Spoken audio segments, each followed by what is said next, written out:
చిన్నపిల్లలు నేను పాల ప్యాకెట్లు కావాలని అడుగుతున్నట్టు పాపం. చిన్నపిల్లలు ఏడుస్తున్నారు, పాలు లేవు, మంచినీళ్ళు లేవు అని అడిగితే లాఠీలతో పోలీసులతోని కొట్టిస్తా ఉంది ఈ ప్రభుత్వం. ఇదా ప్రజాపాలన? అంటే వరద బాధితులను లాఠీ చార్జ్ చేయడమే ప్రజాపాలన?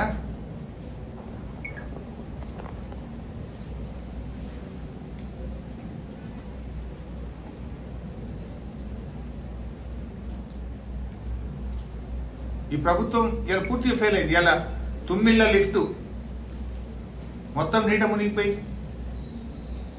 Is it not government failure? ఆనాడు కాళేశ్వరం పంప్ హౌస్ లోకి నీళ్లు వస్తే నానా గోల చేసినావు కదా, మరి ఇలా తుమ్మిళ్ళ లిఫ్ట్ ఇరిగేషన్ స్కీమ్ మొత్తం నీట మునిగిపోయింది. Is it not your government failure? ఏమైంది? ముందస్తు ప్రణాళిక ఎందుకు చేయలేకపోయింది?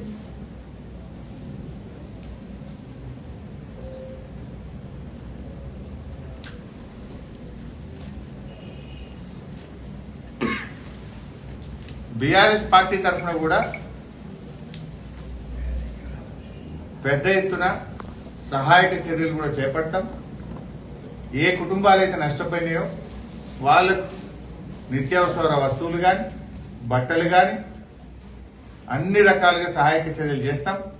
ఇవాళ మా మెదక్ జిల్లా నుంచి కూడా మేము ప్రజల నుంచి, పార్టీ నాయకులు, కార్యకర్తలను కూడా అందరం కూడా సమీకరించి తప్పకుండా ఇక్కడ నుంచి వాహనాల్లో అక్కడికి వస్తువులను నష్టపోయిన ఖమ్మం జిల్లా ప్రజలకు, మహబూబాద్ జిల్లా ప్రజలకు పంపించాలని చెప్పి కూడా నిర్ణయించినాం.